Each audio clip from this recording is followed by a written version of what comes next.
Hi guys, welcome to Mike's Laboratory.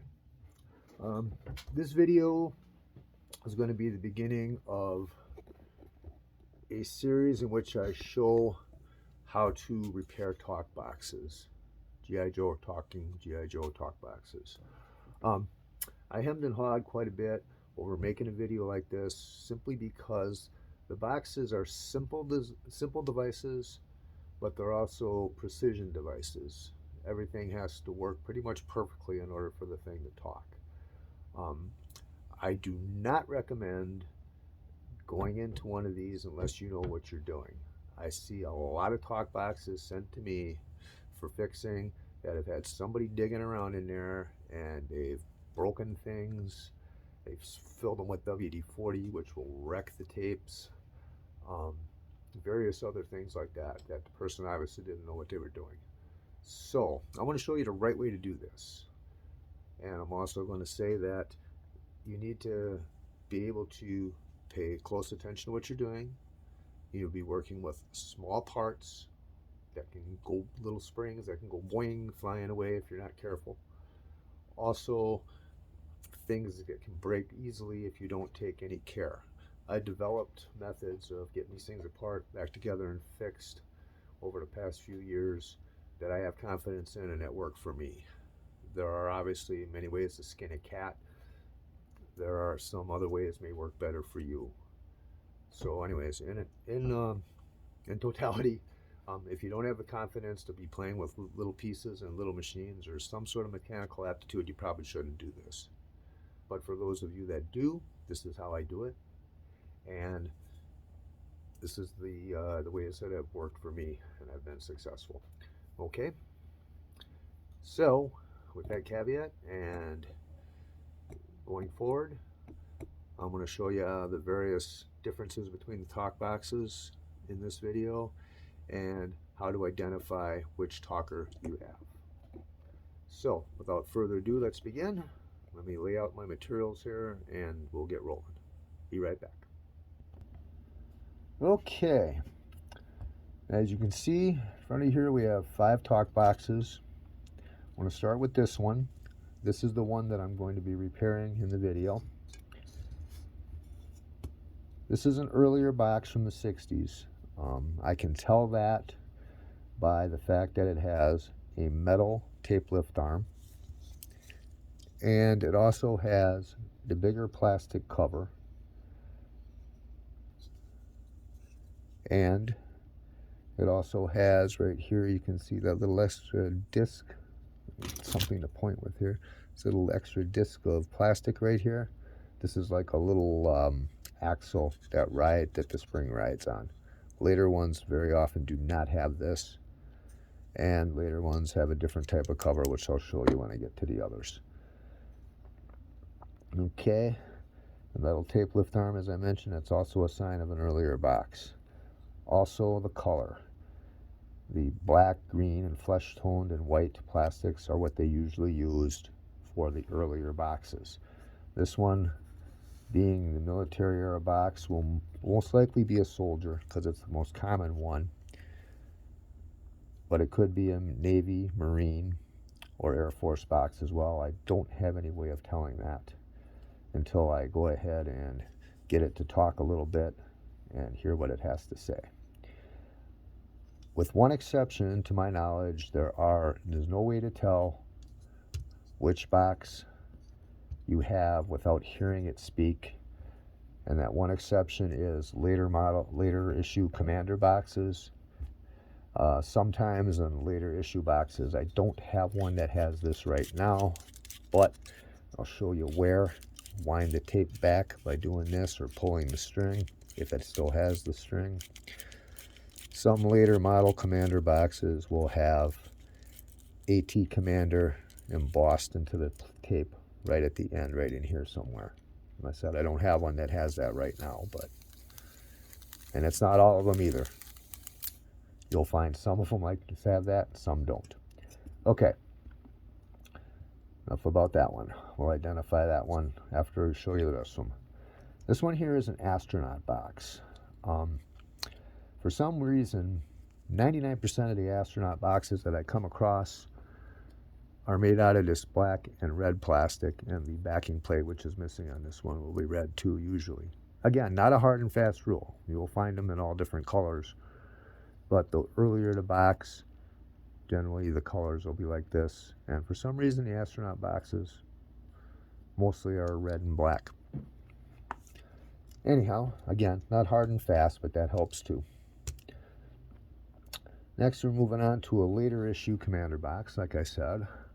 As you can see, the colors are quite a bit different. Hasbro apparently used whatever color plastic was cheapest in order to make these things. And some of the color combos can be pretty crazy. I've seen them blue, pink, bright red, it's all yellow, all different colors. Doesn't matter though, it's all the same parts, all done the same way. And as you can see on the later box, the tape lift arm is made out of plastic, not metal. And it doesn't have the little extra axle and disc that the spring rides on. The spring just rides on the spool axle. Okay. I think this is something that they did to eliminate just to make things a little cheaper, like Hasbro is in the habit of doing. You'll also notice there's a different type of cover on the later boxes. This one here is a little different, but it is kind of cool because you can see the condition of the pads far more easily, and they're also easier to remove than this style.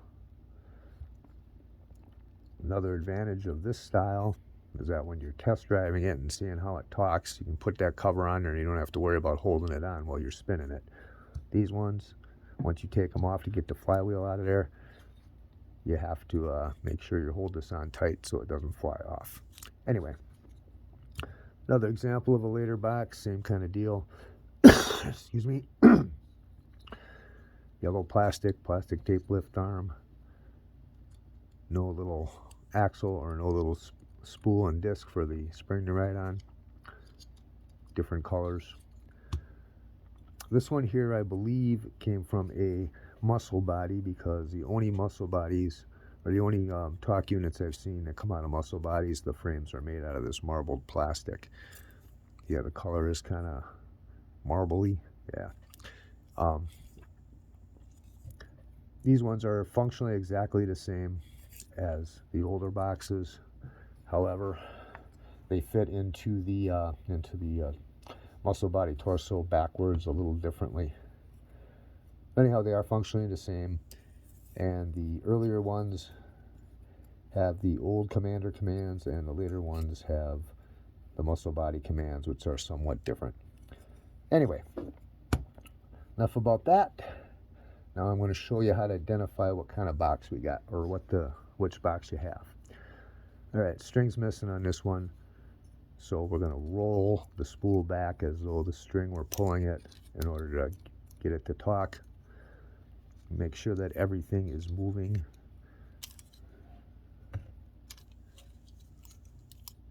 Okay. Make sure you got the little spring on the tone arm, so that it'll, so that it can pick up a groove. I'll show you how that stuff works later in these videos as well. Okay. Well, this one spins, and you can also see that the needle moves when it does spin. And the way to find out what you got is to take an empty chest with a speaker in it. Just drop it in there and roll the spool back with your thumb. As I said before, I don't know for sure which box this is. It could be any of the military era boxes. It's probably a soldier, because that's the most common one. But let's find out.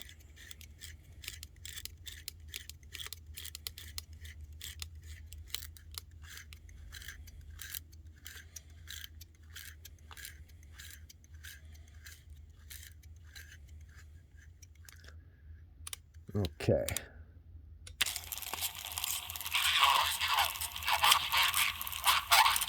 Woohoo! Good news. It's a Navy box, a talking sailor. Cool. One of the harder ones to find. And he sounded halfway decent there too. So that means it's probably not going to take too much more than a rebuild to get it working right. Okay. Hold on 1 minute. Be right back. Okay. Now the first thing you want to do with a talk box when you're fixing it is go through a basic disassembly and cleaning. What you want to look for is, look at the needle underneath. Let's get a flashlight. Take a peek under there at the needle. What does it look like? Is the tip all dull? Is it rusty? It's generally a good idea to replace them regardless, especially if they're rusty, because a rusty needle will eat the grooves on that voice tape and it'll happen fast. Another thing to look for is your spool axle up here that the string spool rides on. This one's got some rust on it. This is pretty common in sailors because kids a lot of times did not follow the instructions, don't put it in water. This can also happen from them being stored in a dark environment. It's just this little steel shaft. And that, obviously, if it gets rusty, will slow the spool down and it won't be talking at the right speed. Okay, basic disassembly for cleaning. First thing you want to do is take a screwdriver.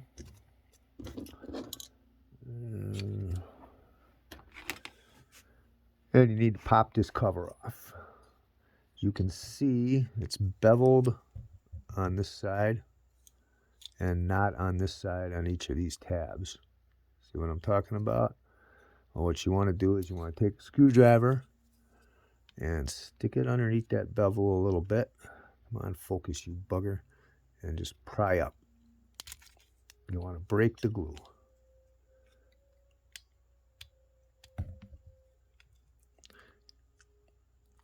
All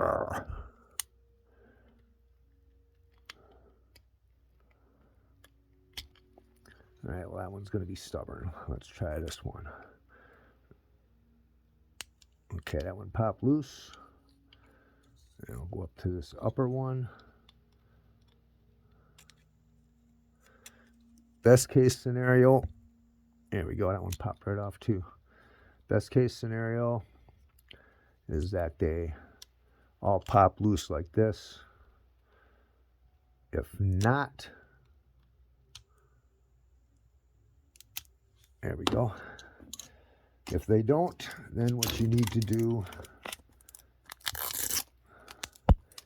is take a razor knife and work it underneath there and cut through the glue. Obviously, that scenario is not as good as the pop them loose. Got lucky with this one. Pull it off, put her on the side. Pull out the flywheel. And I'm going to show you another difference between the older ones and the newer ones. On the newer flywheel or older flywheels, you can see that there's a pin that goes through and the metal on the where it attaches is solid. On later ones, they have these two metal weights, but they ride on plastic pins that are molded into the flywheel itself, and these little hooks, which very often come loose as the pins wear, and the pins can break off. As a matter of fact, it's very common for the pins to break off. These can be fixed by using brass wire and drilling a hole through, but obviously that's not a best case scenario either. All right. However, we got the older style one with the metal pins here because it's an older box. So you want to begin by using alcohol. I put rubbing alcohol into a bottle and I just squirt it on. And then you take a toothbrush and you just start cleaning it off.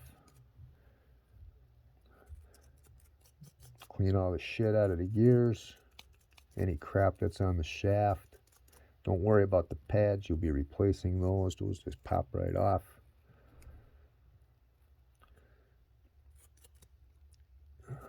And just clean it up. For the frame, once you have that part out, what I do is I take the frame and I don't get too fancy.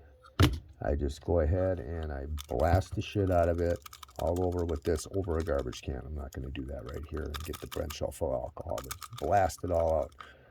Get all the crap out, all the crevices and everywhere. Just squirt the whole thing down really, really good, soak it good. Hell, if you wanted to, I suppose you could fill a bowl with alcohol and let it soak in there for 10 minutes too. But in any event, that'll get a lot of the gunk off. You also want to scrape the remains of the pad off of the backing plate. Alcohol dissolves the glue that holds it on there.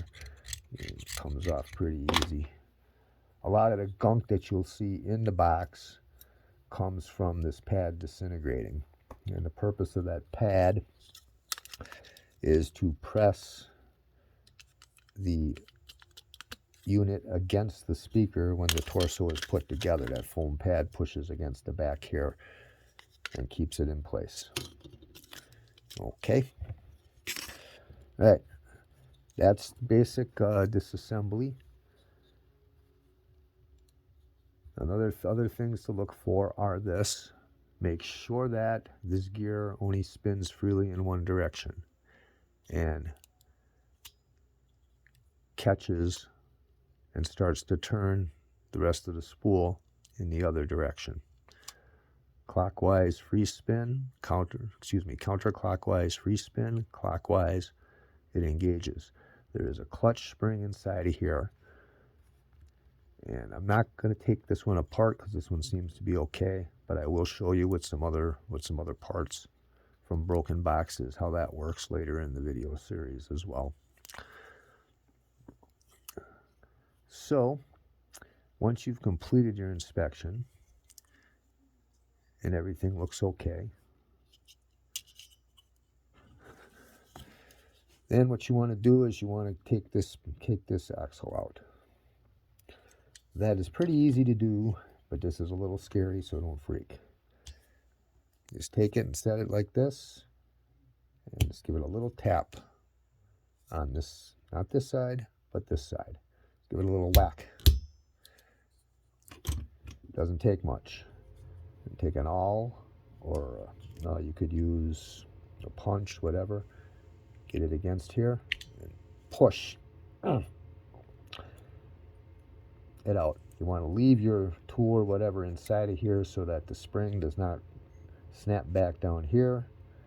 And you also want to make sure that the spool stays up here too. As you can see, the little tool I used is all the way through. Next, take this and check it out. As you can see, it does have some rust on it. So we're going to clean this off. I'll use my wire wheel over there, but you could use a Dremel tool or some sandpaper or whatever you need to, as long as you get it good and clean. I'm going to pause for a moment. I'll do that, and I'll be right back. All right, as you can see, it is now all nice and clean and shiny.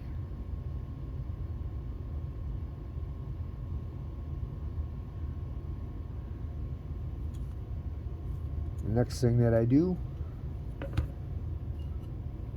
is I take a little bit of this stuff. This is some silicone spray lubricant. And just spray a little bit of it on there, just a little squirt. And spread it on there. And then you want to take it, stick it back into the hole. At the same time, slowly pulling your awl or punch or whatever you used out. You want to kind of follow. Come on. You want to follow the awl with this as you push it in on its way out. Line it up with the hole down there.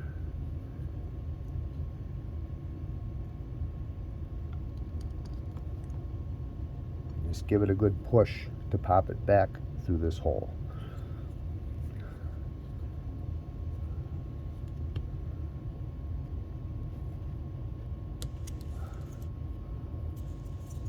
Come on, darn it. Don't be stubborn.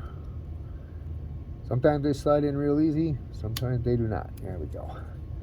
Okay. Rust on that spool axle will slow them down, and unless you pull it out of there, you're never going to know if there's any rust on the inner surface. Anyhow, okay. We have that accomplished.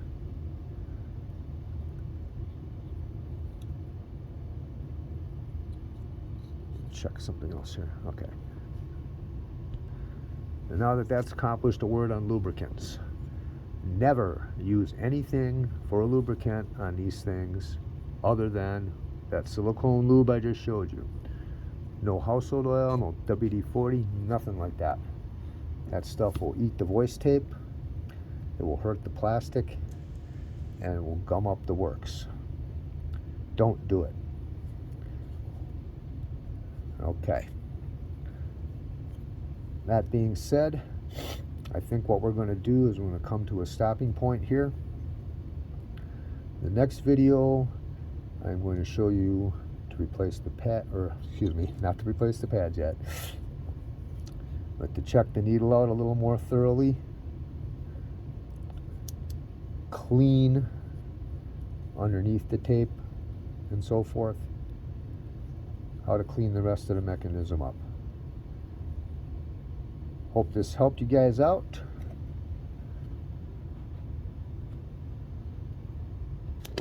So, as I hope this helped you guys out, I hope it gives you a little bit of understanding on how to get these apart, how to fix them. Like I said, in the next video we'll show how to do the pads and the rest of the cleaning of the box. A couple other notes I'd like to add are cleanliness is next to godliness when working with these boxes. Everything needs to be pretty clean for it to work properly. And everything that happens when you pull that string all has to happen in the right order at the right time, or it won't work. So, all that being said, I hope this helps. I hope that you enjoyed it. And probably at the end of the week we'll do part 2. Have a great day, guys. We'll see you later.